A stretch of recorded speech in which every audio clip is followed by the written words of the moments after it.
Vamos começar. Primeiramente aí, bom dia. Muito obrigado pela presença de todos vocês. Eu me chamo Daniel, eu sou o CEO da Stabilis. Aqui comigo está o Henrique Bueno. E aí, pessoal, CTO da Stabilis. Muita gente já tem acompanhado os nossos webinários aí nos últimos meses, nas últimas semanas. A gente tem feito um esforço tremendo para trazer para vocês conteúdo de alto nível, conteúdo técnico e também muito sobre conceito, sobre cultura, né, de práticas DevOps, né. Para as próximas semanas a gente tem vários webinários aí programados, com gente muito legal, gente de mercado, gente que vem compartilhar com vocês casos práticos do mundo DevOps. Então, a gente tem recebido um feedback fantástico. Vocês sempre estão deixando comentários lá no LinkedIn, sempre estão nos enviando e-mail, e a gente é muito grato por tudo que vocês têm mandado para a gente de feedback. Tudo isso que vocês nos enviam, a gente está usando aqui dentro para cada vez afinar mais o nosso processo aqui dentro, de como que a gente traz conteúdo, de como que a gente seleciona os melhores assuntos para vocês. Então, novamente, muito obrigado a todos vocês aí por participarem, por estarem presentes aqui com a gente, tá? Nessa manhã, a gente resolveu fazer um quiz de perguntas e respostas.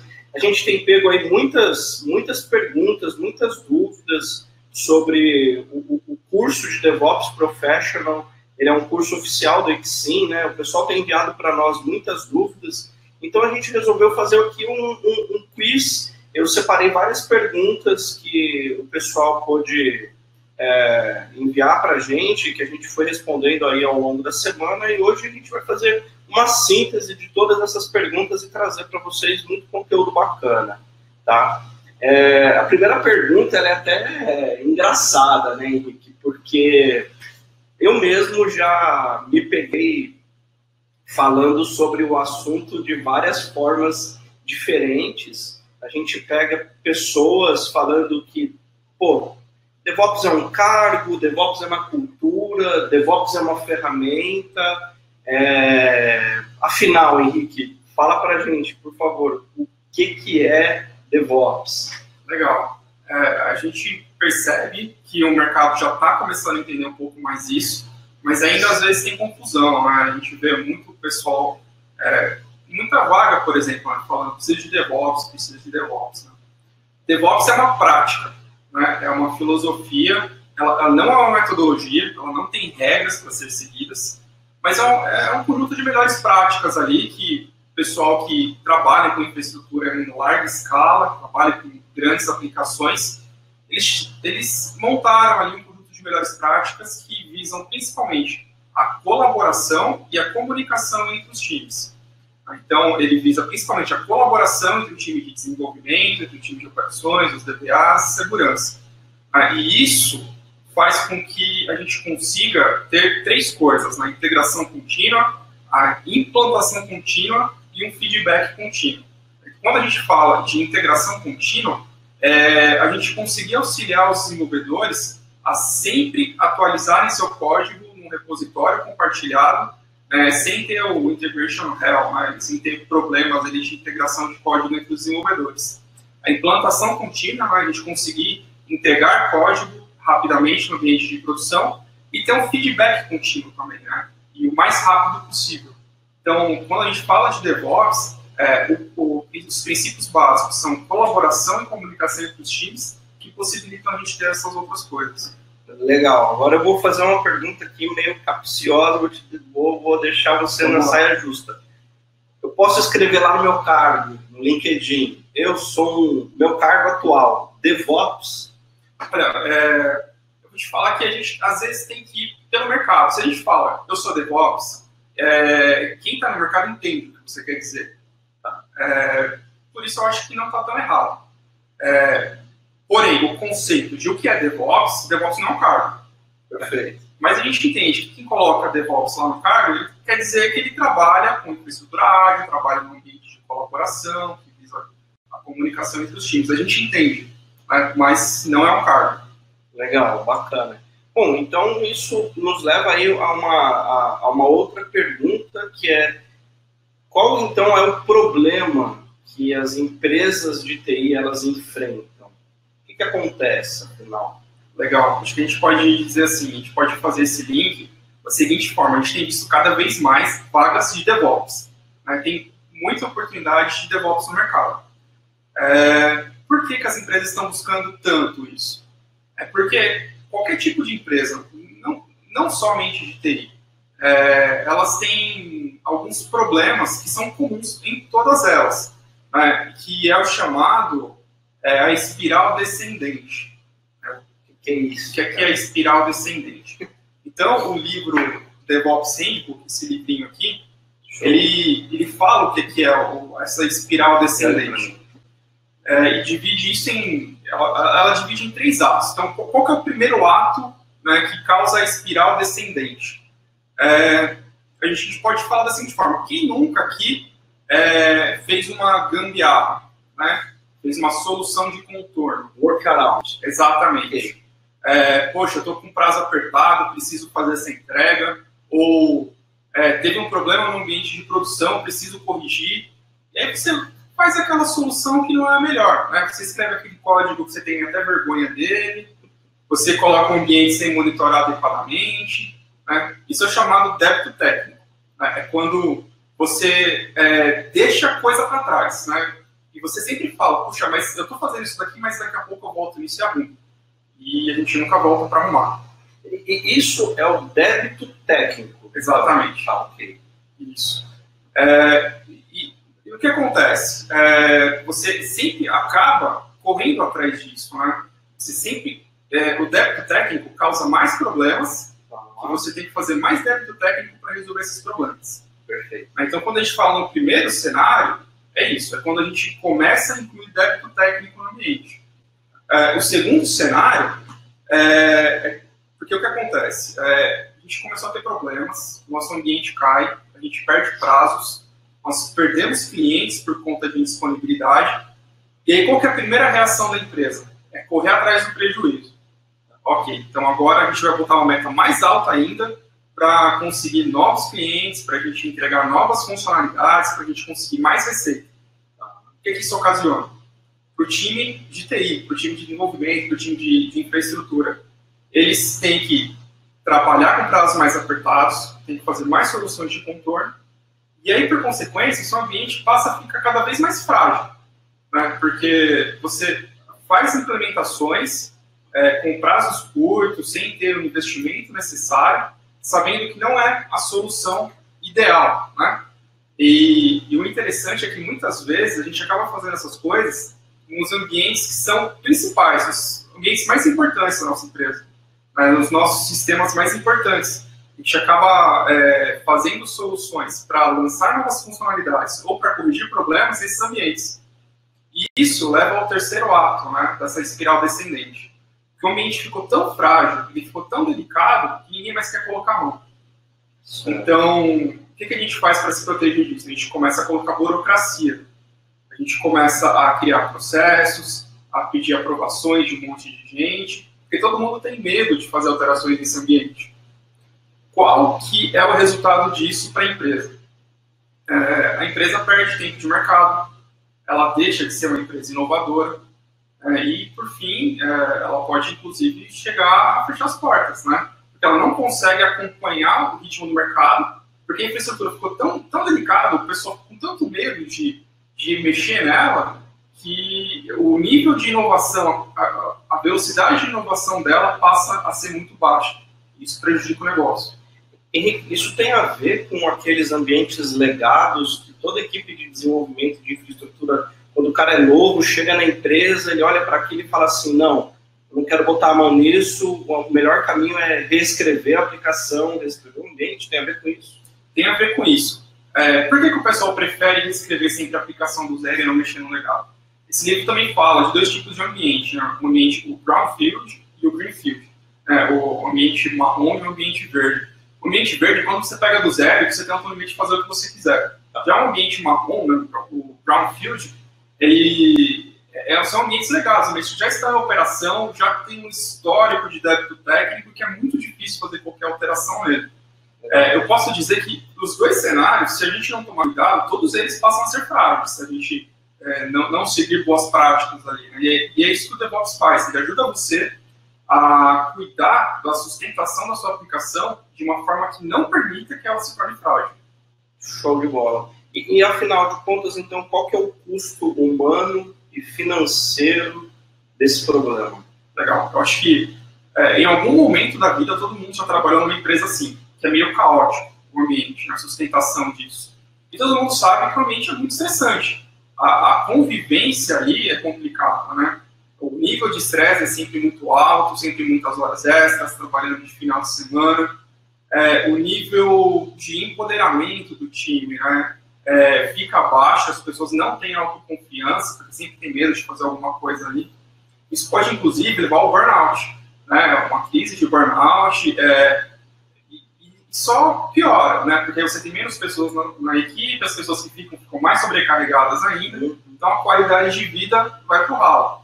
Então, o custo, falando de pessoas, esse, é uma péssima qualidade de vida, e, principalmente, bons profissionais, eles acabam não se submetendo a trabalhar em ambientes desse tipo. Por isso que determinadas empresas têm muita dificuldade em reter talentos. Eles não concordam, eles não querem participar de um ambiente desse tipo, né? Trabalhar dessa forma. E falando do custo financeiro, a empresa realmente pode perder mercado e chegar a fechar as portas, né? Por não conseguir inovar no ritmo que o mercado exige dela. Imagina. Pegando um gancho aí do que você falou, do burnout, né? Provavelmente muita gente aí que está online ou já passou por isso ou já teve um amigo que passou por isso. A gente que está no mercado aí há muitos anos já viu isso acontecer com certa frequência, né? Às vezes até com a gente, né? Chega numa fase de estresse assim que a gente está esgotado, né? Não aguenta seguir adiante, né? Mas aí o ponto é, como que então o DevOps ajuda a gente resolver esse problema humano e financeiro? Legal. Quando a gente chega no cenário ideal do DevOps, nós temos times pequenos, multidisciplinares, que eles têm autonomia ali para tocar o dia a dia deles, para tomar as melhores decisões. Tem um conceito de confiança mútua dentro do time. Então, tudo isso colabora para que, falando de pessoas, na parte de pessoas do processo, seja muito diferente do que um ambiente caótico. O nível de estresse é bem menor. Legal, bacana. E Henrique, me fala uma coisa, qual que é a relação do Lean com o DevOps, né? Isso também me deixa, às vezes, um pouco na dúvida. Me ajuda a entender um pouco mais. Legal. Eu percebo que isso é uma dúvida de algumas pessoas também. O Lean, o pessoal pode pensar que não tem nada a ver, porque ele surgiu na Toyota, lá em 1900 bolinha, para gerir uma montadora, né? Uma linha de produção. Só que o que acontece? O método Lean, ele visa você eliminar desperdícios do seu processo. E a Toyota foi tão bem nisso, né, deu tão certo, que esse método acabou se espalhando ao redor do mundo e para todos os tipos de empresa, não só mais empresa automotiva, não só para manufatura. Mas o foco do Lean é você reduzir desperdícios. Ele tem 5 princípios. Os 2 primeiros são os que a gente mais vê no DevOps, né, que é valor e fluxo de valor. Quando a gente fala de valor, não é valor financeiro, não é dinheiro. Mas qual o benefício que o nosso serviço dá para o cliente? Qual o valor percebido do cliente do nosso serviço? E o fluxo de valor é o trabalho que a gente faz, é o fluxo de trabalho que a gente faz até entregar valor para o cliente. Então, quando a gente fala de Lean no contexto de DevOps, a gente sempre fala nessas duas coisas. Como entregar valor para o cliente e como a gente reduz o desperdício no nosso processo de entrega de valor. Bacana. Show. E, Henrique, outra pergunta aí, na linha do Lean também.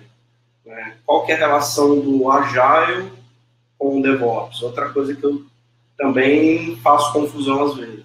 Legal. O Agile, o Manifesto Ágil, ele surgiu para mudar a forma de desenvolvimento de software, né? Do modo cascata para o modo de entregas incrementais, pacotes pequenos, tudo isso já é bem relacionado com o Inter, né? Essa questão de você trabalhar com lotes pequenos, de fazer entregas incrementais.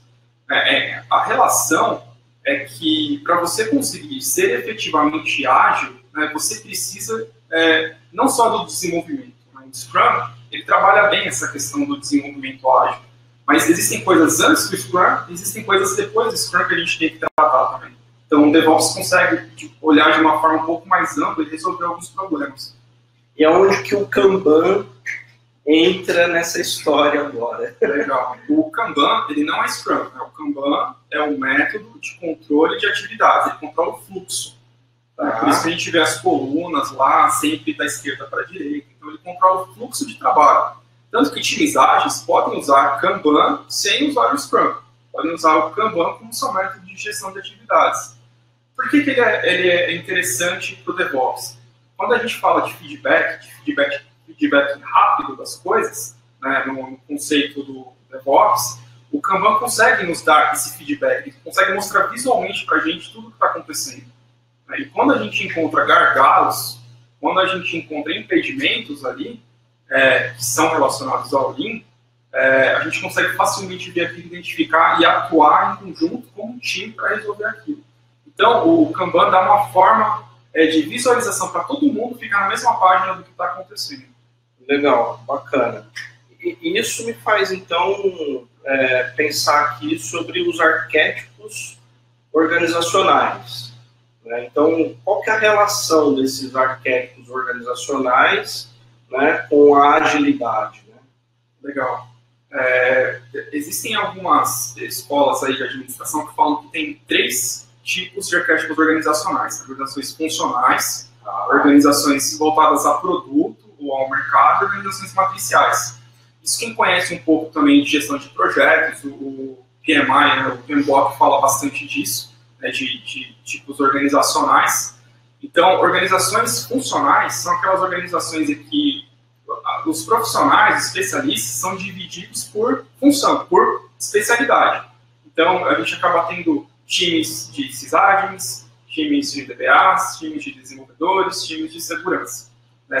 São divididos por funções. As organizações já voltadas para produto, elas já têm times multidisciplinares dentro dela, que eles conseguem ter autonomia para tocar de ponta a ponta todas as suas atividades. As organizações matriciais, elas tentam balancear os dois tipos. A gente sempre dá preferência para organizações voltadas para produto por questão de agilidade. Sempre que a gente tem silos, né, sempre que a gente tem departamentos com uma organização funcional, a gente tem fila. E fila, no conceito Lean, é desperdício, a gente tem que evitar. Né? A gente, por exemplo, um desenvolvedor tem que abrir um ticket para o time de sysadmins subir um ambiente. Isso vai cair na fila deles, vão ter o SLA de atendimento, pode ser que dê um bate e volta lá, pedir informação e tal. É interessante até que toda vez que a gente tem essa passagem de atividade de um time para o outro, até mesmo de uma pessoa para outra, a gente sempre tem perda de informação, a gente sempre tem perda de qualidade ali. É o lance do telefone sem fio. Conforme a comunicação vai passando de um para o outro, sempre vai se perdendo alguma coisa. E chegando no fim, você acaba tendo falta de qualidade ali na execução por falta de comunicação, falta de informação.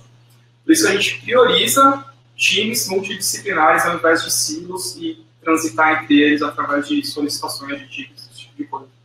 Então, é por isso que os times ágeis, eles são compostos por profissionais generalistas, é isso? Exatamente. E até tem uma questão interessante aí, profissionais generalistas.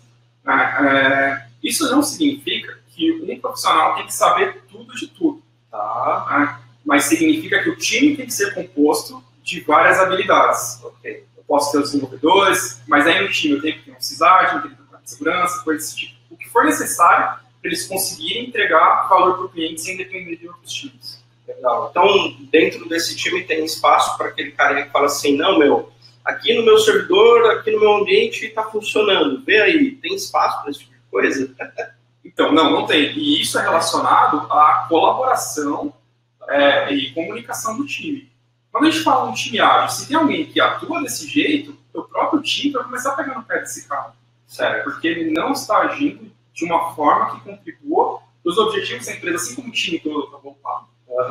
Então, o próprio time ali acaba falando, cara, você muda ou você vai para o outro time, porque aqui a gente trabalha diferente. Aí entra um pouco no campo dos hard skills e soft skills, né? Exato. Às vezes a gente encontra profissionais que são, falando de hard skills, ele é muito bom tecnicamente, né? Ele é o cara da infraestrutura ágil, ou ele é um excelente DBA, ou ele é um excelente programador, mas ele tem dificuldades, às vezes dificuldades de relacionamento com o restante do time, até de comunicação, né? Isso, exatamente. Isso, não existe espaço mais para esse tipo de profissional. Perfeito. Quando a gente fala de perfis profissionais, nós temos 3 perfis também. Nós temos o profissional especialista, o profissional generalista, e tem agora um generalista 2.0. Uau! Fala mais aí, do generalista 2.0. O especialista é aquele cara que, por exemplo, eu sou de Linux, eu sou especialista em Linux. Então, ele é até chamado de iShaped, né? Porque se a gente coloca numa matriz as habilidades dele, então tem lá Windows, Linux, redes, eu sou especialista em Linux. Então, né, sou um profissional iShaped. Então, esse é o profissional especialista. O profissional generalista é aquele que, além de ser especialista numa área, então, beleza, eu conheço Linux, mas eu também conheço um pouco de redes, eu conheço um pouco de VMware, eu conheço um pouco de infraestrutura com pod, eu conheço outras coisas. Então, esse é o profissional generalista padrão. Só que agora, para times ágeis, o que se espera do profissional é que ele seja esse generalista 2.0, ou que se chama de E-Shaper, com E. Porque além dele ter especialidade e ter uma visão ampla, ele também tem capacidade de execução e de inovação, né, formando mais ou menos um E ali numa matriz. Né? Então, esse é o profissional que é o generalista 2.0, que ele consegue colaborar, consegue se comunicar e executar as coisas. Legal, eu vejo isso acontecendo em várias empresas grandes. Aí, até outro dia eu comentei com você que uma grande empresa estava com um déficit na equipe de desenvolvimento e pegou um cara de infraestrutura. O cara estava lá trabalhando com infraestrutura ágil e pegou o cara e botou ele no time de desenvolvimento ali para ir codar mesmo, para escrever software. Achei isso... Isso agora o que as grandes empresas têm procurado profissionais assim, então. Exatamente, é um generalista que tem capacidade de execução e consegue inovar também. Legal, bacana. Agora, Henrique, vamos falar um pouquinho de infraestrutura ágil. Legal, né? É um tema aí que está super em alta, tem tudo a ver com o mundo DevOps, né? Fala para mim, fala para o nosso público o que é infraestrutura ágil. Legal. Então, se a gente voltar na questão do Scrum, né, o Scrum é um método, né, de você entregar software, de você desenvolver software de forma ágil. Mas você acaba tendo o problema da última milha. Você entrega o software, a definição de pronto do desenvolvedor é a seguinte: olha, o meu código está no repositório. Ele não está em produção, está no repositório. Mas por que isso acontece? Porque muitas vezes ele não tem interação com o time de sysadmins ou com outras áreas da empresa para conseguir efetivamente entregar o código em produção. Então, a definição de pronto dele é o código novo está no repositório. Então, falta essa última milha de entrega do software. Então, quando a gente fala de infraestrutura ágil, a gente automatiza o processo para o desenvolvedor conseguir ele mesmo, né, o self-service, entregar o código novo dele no ambiente de produção. Legal. E me dá um exemplo prático, assim, que é a infraestrutura ágil. Monta um cenário básico para a gente. Legal. Então, infraestrutura ágil, acho que o pré-requisito é você conseguir trabalhar com nuvem. É bem difícil você ter uma infraestrutura ágil trabalhando no modo tradicional, com servidores físicos. Tá? Porém, só você trabalhar com a nuvem também não é infraestrutura ágil. O pessoal costuma dizer que a nuvem sem automação é um host, só que mais caro. Tá? Então, você precisa automatizar o seu ambiente na nuvem. E aí entram ferramentas, né? Nós temos ferramentas de automação, ferramentas de configuração, como Ansible, Chef, Terraform, Puppet, e assim por diante. Essas ferramentas auxiliam que a gente consiga escrever, né, como código, mas com os desenvolvedores, escrever a nossa infraestrutura e automatizar o processo. O objetivo é esse, é você conseguir criar ferramentas para que os desenvolvedores consigam ser autossuficientes. Legal. E o profissional que cuida de infraestrutura ágil, ele tem skills completamente diferentes do profissional que cuida de uma infraestrutura tradicional física. É isso, exatamente isso, né? É diferente. Você tem que ter a base, assim como todo mundo tem. Tá? Quem cuida de uma infraestrutura tradicional, a curva de aprendizado é uma. Quem não conhece nada, para ele fazer um código, a curva é bem diferente. Bem diferente. Mas exige conhecimentos distintos. Né? Existe conhecimento de ferramentas, como esse, o Puppet que a gente comentou, porém, e o que eu considero até mais importante é o que a gente vai abordar no treinamento. Né? Como fazer essas coisas? Qual o método correto de você fazer? E por que fazer isso? Por que a gente precisa de um Continuous Integration? Por que a gente precisa de infraestrutura como código? Legal. Como implementar o pipeline da melhor forma possível? Aí você falou um ponto que é a minha próxima pergunta, né? Então, por que a integração contínua ela é importante, né? Como que ela se encaixa nesse processo? Legal. A gente viu que um dos pontos principais aí do DevOps é esse feedback rápido, né? Tá. O que é a integração contínua? É você conseguir melhorar a forma que muitos desenvolvedores trabalham em cima de um mesmo código. A gente sabe que quando eu tenho um desenvolvedor é uma coisa, eu faço ali, clono meu repositório, dou os commits à vontade, do jeito que eu quero, porque sou eu. E quando tem mais gente trabalhando, né? Sabe que tem um problema ali do merge, né? O problema do integration hell. Então, o Continuous Integration trabalha da forma com que a gente consiga evitar esses conflitos de código. E não é só ferramenta, é método de trabalho também. É uma cultura que o time tem que assumir, tem que implementar, de fazer commits regulares, em pequenos logs, né, voltando para o link, para não ter problemas de integração. E aí, no servidor de integração contínua, a gente consegue dar esse feedback rápido para o desenvolvedor. Por exemplo, se ele subir um código, o código está quebrado, todo mundo fica sabendo que subiu um código quebrado. Porque e ele não permite mais que outros desenvolvedores façam alteração ali, porque senão esse código quebrado se propaga para todos os desenvolvedores. Legal. Inclusive, esse é um conceito chamado End-on Cord, que também vem lá da Toyota, que uma vez que identificou um problema, o objetivo principal do time é parar tudo o que está fazendo e resolver aquele problema. Por quê? Para ele não acontecer de novo daqui 5 minutos depois. Então todo mundo resolve aquilo, a gente volta a trabalhar normal, e só depois disso o pessoal volta a fazer commits no repositório. Legal. E aí vem a continuação dessa pergunta aí, que é a entrega contínua, né?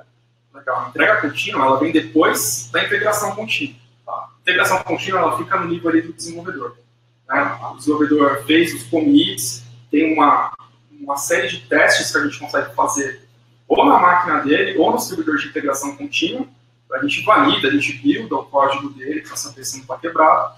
Buildou, a gente pode dizer que ele acabou a integração contínua. O código está saudável lá no repositório. Perfeito. A entrega contínua, ela parte daí. Né? Então, vamos supor que eu quero subir esse ambiente para um ambiente de homologação, né? Para o time TQA validar. Então, a entrega contínua vai permitir que automaticamente, através da infraestrutura como código, esse código que o cliente, que o desenvolvedor subiu, seja deployado, né, seja entregue no ambiente de QA. E também permite que esse ambiente vá para a produção. Né? E aí a gente faz a diferença da entrega contínua, né, e do deploy contínuo. A entrega contínua vai até o ponto a gente estar preparado para entrar em produção. O deploy contínuo o desenvolvedor fez o commit, passou pelo QA, passou por todos os steps, automaticamente vai para a produção. E aí é onde é importante a gente ter a infraestrutura ágil. Sem dúvida, é pré-requisito. A gente não consegue fazer isso sem infraestrutura ágil. Nem o deploy contínuo, nem a entrega contínua. Não, nenhum dos dois. Legal, legal. Interessante. Uma outra pergunta aqui que eu separei é por que os silos, os famosos departamentos, são tão prejudiciais? Fala mais sobre isso para gente. Então, a gente até comentou um pouquinho já sobre isso, né? Sempre que a gente tem departamentalização, a gente tem fila. né? E aí a gente tem esse problema de comunicação, problema de espera. Isso impacta diretamente no fluxo de valor que a gente dá para o nosso cliente. Quando a gente mapeia o nosso fluxo de valor, a gente começa a perceber que o determinado desenvolvedor precisou de uma ação do time de sysadmins que demorou 5 dias para ser atendido. Então, uma atividade que ele poderia entregar para o cliente em 2 horas vai levar uma semana. Então, por isso que é ruim, é prejudicial a departamentalização, né, em times ágeis. Porque você tem essa passagem de atividade de um time para o outro e acaba levando tempo. Legal. Então, o cara que estuda o DevOps, que estuda a cultura, é a missão dele vencer esse tipo de obstáculo? O cara que estuda DevOps, que estuda a cultura, entende como as coisas funcionam. Tá? Então, é mais fácil ele conseguir ajustar o processo, é mais fácil ele trabalhar no dia a dia com base no ambiente que ele tem. Tá? Então, eu diria que esse conhecimento é fundamental para todo mundo, por conta disso, para saber como lidar, como agir, né? Como trabalhar no dia a dia mesmo num ambiente assim. Então, todos ali dentro de um time de infraestrutura, de desenvolvimento, os gerentes de projetos, donos de produto, todo mundo tem que estar bem alinhado na cultura. A diretoria, os diretores de uma empresa, eles precisam ter esse tipo de conhecimento também? Como é que isso influencia eles? É importante. É muito bom quando isso vem de cima. A gente, inclusive, tem experiência de uma empresa que veio, né, uma ordem de cima para baixo. Falando, pessoal, a gente precisa ser ágil, né, façam o que for necessário. Então, a gente consegue ter um caminho mais livre para fazer essa mudança. Mas a gente comenta que, de qualquer forma, mesmo que a diretoria ainda não tenha entendido a importância disso, se um time entende que tem vantagens, que ele consegue ter uma vida menos estressante, consegue entregar o valor para o cliente de uma forma melhor, eles tomarem a iniciativa de criarem, né, já uma cultura desse tipo e aos poucos irem expandindo para a empresa. Legal, bacana. Esse livro que você comentou logo no começo, o DevOps Handbook, ele fala sobre 3 maneiras, né? O que são essas 3 maneiras escritas nesse livro? Legal. Então, as 3 maneiras são fluxo, feedback e aprendizado constante. Então, quando a gente fala do fluxo, é onde a gente fala exatamente do pipeline de implantação. Então, a gente vai entender os porquês das coisas, né? A gente vai entender por que a integração contínua é importante, como a gente implementar ela, por que a entrega contínua é importante, como que a gente implementa, quais são os desafios, como superar esses desafios. Então, a primeira maneira, que é o fluxo, ela vai tratar disso, esse pipeline, fluxo mesmo de entrega de valor. A segunda maneira é o feedback, que bate bastante na tecla de telemetria, de monitoramento. A gente não consegue fazer DevOps sem monitoramento adequado de aplicação de infraestrutura. Não adianta monitorar só um ou só outro. E o terceiro é a maneira de aprendizado constante, né, e de inovação constante. Então, aqui a gente fala da cultura de não ter culpa, né, cultura sem culpa. Se houve um incidente, não procurar culpados, mas procurar resolver o problema. A gente sabe que é muito prejudicial quando a gente procura culpados. As pessoas tendem a esconder informação. E aí você nunca sabe qual risco real você tem. Então, essas são, basicamente, de forma bem resumida, as 3 maneiras que o livro trata. Legal. Isso tudo me faz pensar novamente nos soft skills, né? Isso está muito ligado à característica dos profissionais que estão ali trabalhando dentro desse time, né? Exatamente. A terceira maneira fala sobre a evolução constante.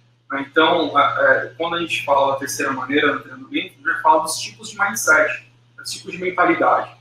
A mentalidade fixa e a mentalidade de crescimento.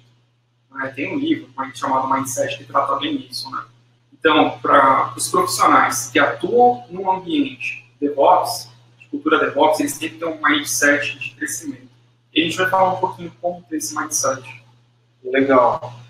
Então, assim, se a gente for trazer para nós, como profissionais, a gente poderia dizer que é fácil absorver a cultura DevOps?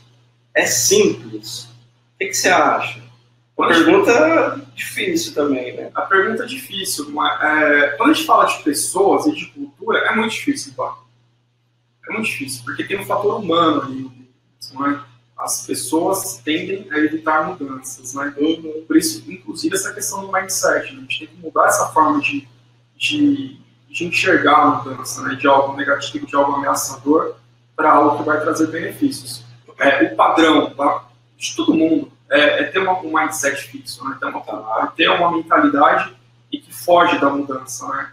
Mas é realmente importante a gente quebrar esse paradigma, a forma que a gente pensa, né, para conseguir evoluir pessoalmente e como empresa. Bacana. A gente já está quase no final já aqui desse nosso bate-papo. Tá animal. Tô achando assim sensacional. Respondeu várias das minhas dúvidas já. Enquanto a gente caminha para o final, eu vou pedir para a galera que tem aí perguntas, dúvidas. Enquanto isso, posta no chat. Eu vou voltar aqui com vocês, vou pegar aqui as perguntas de vocês aqui no chat. Eu vou caminhar para o fim com o Henrique e vou voltar aqui e trazer as perguntas de vocês, botar o Henrique... mas mandem perguntas cabeludas, viu? Vou deixar o Henrique perder os cabelos mesmo. Ele está aqui para fazer pergunta difícil, tá? Podem mandar aí. Esse é um assunto que eu estou apaixonado mesmo, estou estudando pra caramba isso. Quanto mais eu estudo, mais eu gosto disso. Então, vamos para cima. Se eu não souber a resposta, eu vou atrás e respondo para vocês depois. Valeu, Henrique. Obrigado. Agora, pegando esse gancho aí, do quão difícil é implementar a cultura DevOps ou aprender sobre DevOps, a gente sabe que a Exim está lançando aqui no Brasil a primeira certificação DevOps Professional, né? A primeira turma vai ser agora, do Brasil, vai ser agora no final do mês de abril, né? 26, 27, 28, né? A primeira turma. E por que é tão importante, Henrique, um profissional que está na área, que é um DevOps, né? A gente pode falar que ele é um cara ali que está seguindo na metodologia DevOps, ou alguém que é de desenvolvimento, que é de infra, ou que é gerente de um projeto. Por que é importante para essa pessoa tirar essa certificação da Exim, cara? Legal. A gente é uma consultoria, né? Stabilis é uma consultoria. A gente está em contato direto com o mercado o tempo inteiro. E a gente consegue ver a quantidade de oportunidades para DevOps, né, para profissionais que trabalham dentro dessa cultura que tem hoje. Só que o que acontece? Quando chega na hora de contratar, a gente tem uma dificuldade muito grande de encontrar profissionais que tenham esse conhecimento, tenham essa vivência em ambientes desse tipo. Muitos profissionais vêm de ambientes tradicionais, né, de métodos tradicionais de trabalho. E a gente não consegue simplesmente pegar esse profissional e colocar dentro de um time que trabalha já nesse método ágil, né? A curva de aprendizado é muito difícil. Então, por que é legal a certificação? Porque o que vale, além da certificação, claro, é essa jornada de aprendizado, né? Foi como eu comentei no comecinho. Quem fizer esse treinamento vai conseguir ter uma bagagem de anos de profissionais que já trabalharam em infraestrutura muito grande, sustentando aplicações enormes, durante esse treinamento. Então, eles vão adquirir essa bagagem de conhecimento técnico de muito tempo, de aprendizado, em poucos dias. Isso vai ajudar eles a evoluir profissionalmente e entender como as coisas funcionam em times ágeis. Legal, e você tocou num ponto interessante, que é uma dificuldade que a gente tem aqui dentro, como consultoria, né? E muitos dos nossos parceiros aí, das empresas que a gente conversa, eles pegam no mesmo ponto. Eles têm lá profissionais que têm todos os conhecimentos técnicos necessários, mas falta a cultura. Ele não está acostumado a trabalhar num ambiente que tem essa metodologia de trabalho. Exatamente, porque ferramentas, a gente sabe que, a gente dedica alguns dias, a gente entende como ela funciona e implementa. Mas como implementar ela da forma adequada? Como implementar ela de uma forma que dê o retorno esperado para a empresa para entregar valor para o cliente? Existem formas corretas de a gente implementar a integração contínua, implementar a entrega contínua. Então, por isso que é importante saber. Ter ferramenta por ferramenta, até para um diferencial do profissional, né? É fácil, né, o pessoal aprender. Mas como fazer isso da forma correta é que o profissional se diferencia. Legal.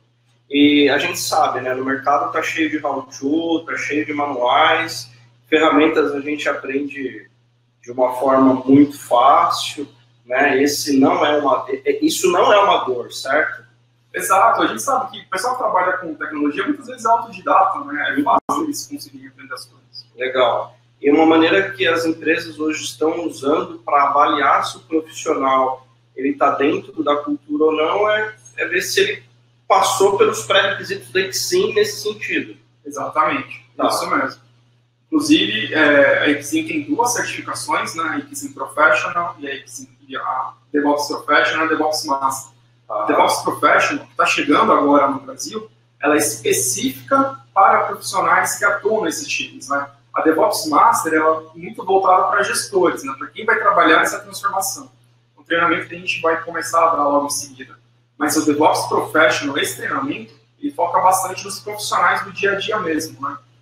Bacana, legal. Bacana. Deixa eu ver se a galera tem alguma pergunta aqui. Deixa eu puxar aqui.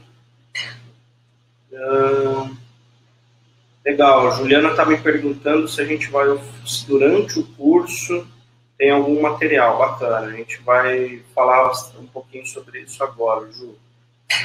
E aí, Henrique, que tipo de material que as pessoas têm durante esse curso de DevOps Professional? Fala mais. A gente vai entregar uma apostila baseada nesse livro, né, especificamente.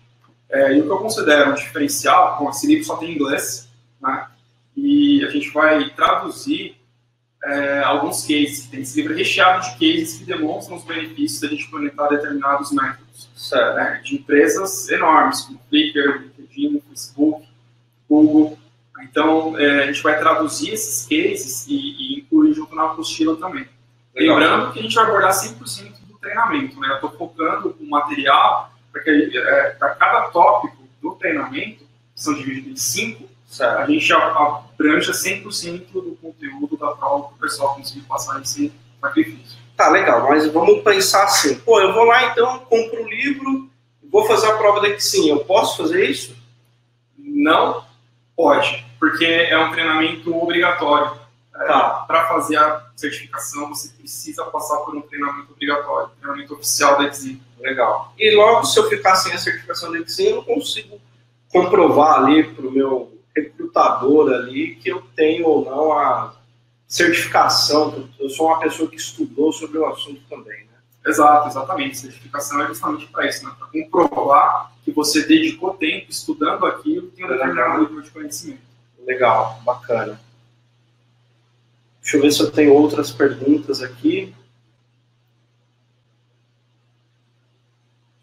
Bacana.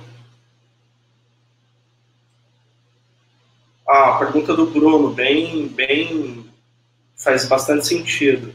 Eu comecei a trabalhar com DevOps agora. O curso serve para mim, Henrique? Se o Bruno começou agora, entendo que não tem essa vivência ainda, né? Então, vai cair com uma luva, porque vai te ajudar a entender mais como trabalhar, como interagir no dia a dia com o time, o porquê das coisas. Eu friso bastante isso porque eu sou técnico também, eu sempre quero saber o porquê que eu estou fazendo aquilo, por que determinada coisa é daquele jeito.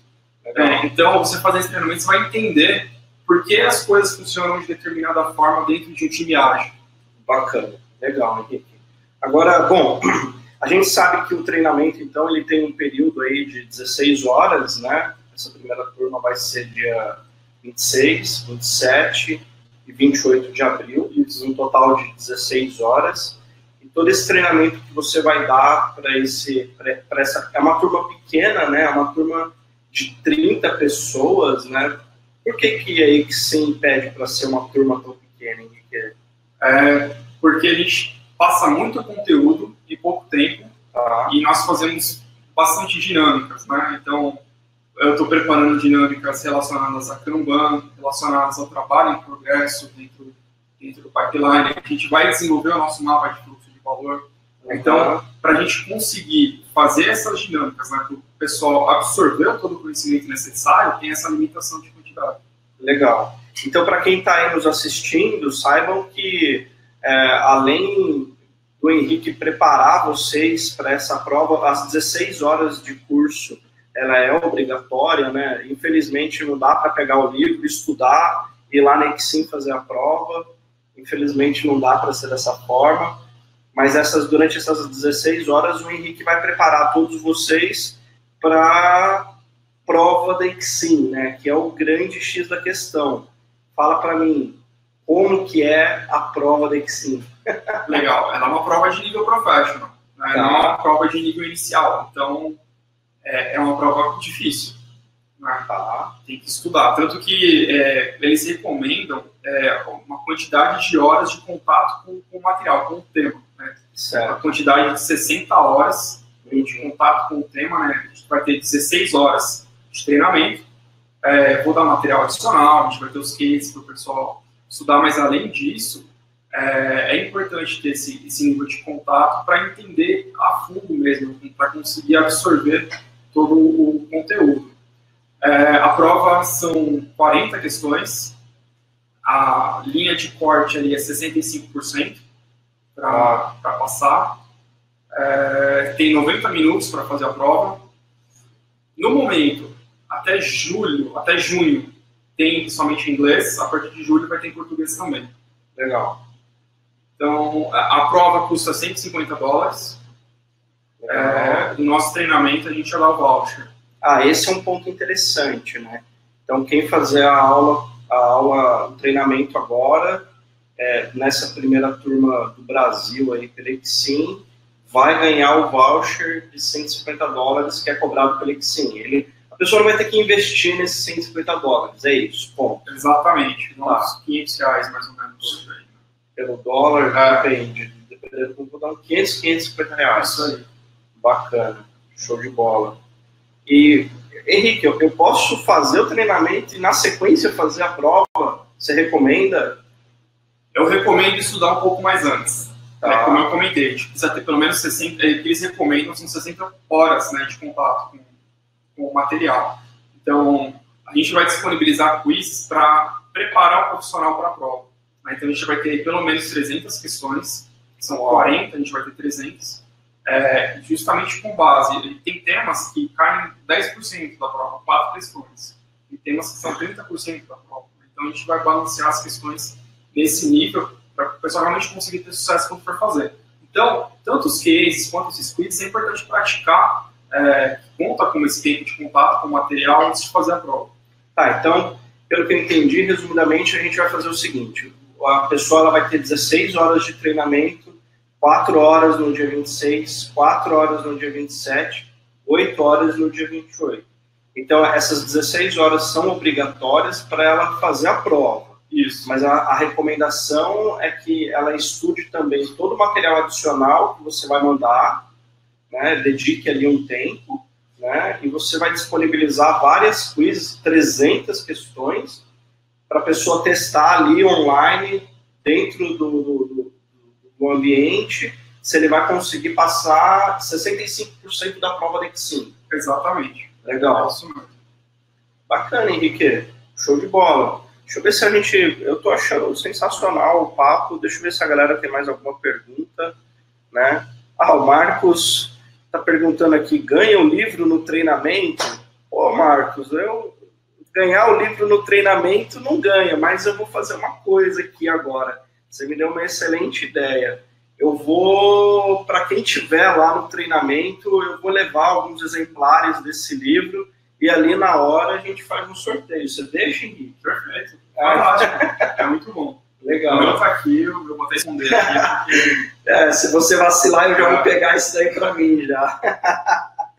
Legal, Marcos. Não ganha, Marcos, mas no treinamento o Henrique vai disponibilizar aí uma apostila que abrange muita coisa, não, a apostila ela abrange na totalidade tudo que o público precisa saber para poder fazer a prova da Exim, né? Exatamente, a gente sabe que tem a questão da barreira linguística, né? Pode ser um problema para algumas pessoas, então por isso que a gente tem traduzido muita coisa, o material vai ser 100% em português. Legal, material 100% em português. Exatamente. inclusive os cases, né, que trazem uma visão muito legal do que o pessoal faz lá fora, a gente vai traduzir também para auxiliar, né, no entendimento correto do material. Bacana, legal, Henrique. Legal. Aí, deixa eu ver, tenho mais perguntas aqui. A Raquel está perguntando se ela comprar hoje tem desconto. Raquel, tem sim. Nesse link que está aí, que a Juliana colocou aqui para nós, lá do Simpla, a Stabilis está bancando 40% de desconto em cima do curso, né? Então, se vocês entrarem agora lá, vocês já conseguem comprar o curso. São vagas super limitadas, como eu falei, né? A EXIM exige que sejam turmas pequenas, né? Para no máximo ali 30 pessoas, né? E está com desconto lá no site da Simpla, Raquel. Legal. Sobre o livro.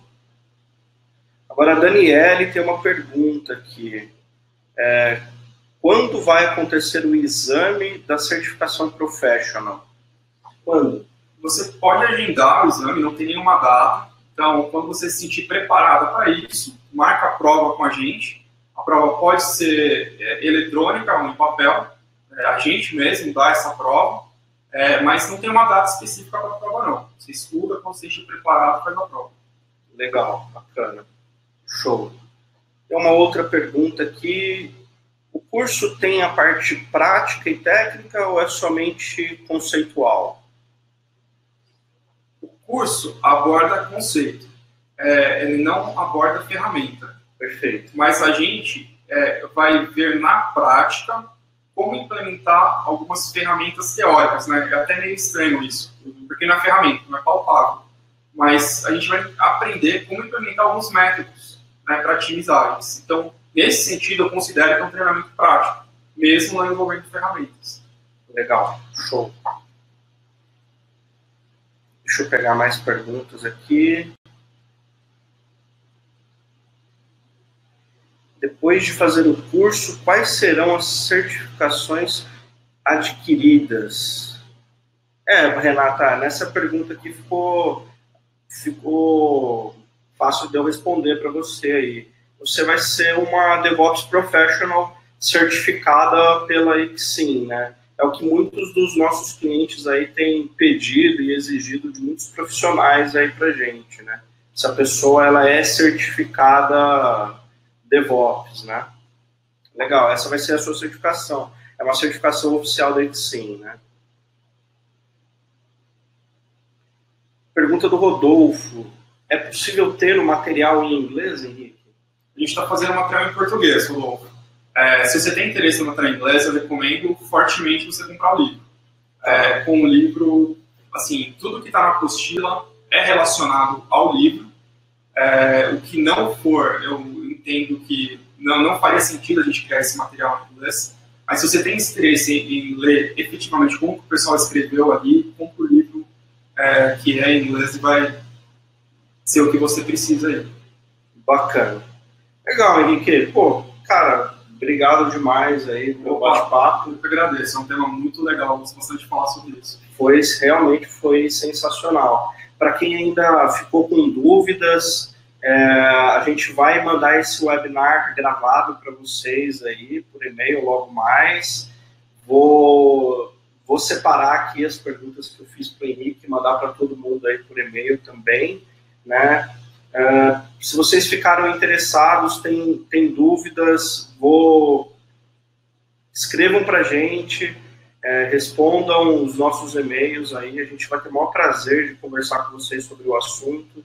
Já tem muita gente aí que está na sala aí, que eu sei que já está inscrito aí no curso, então a gente vai se ver aí nos dias 26, 27, 28 de abril. Vai ser um prazer conhecer todo mundo aí pessoalmente. E, novamente, muito obrigado pela presença de todos vocês aí.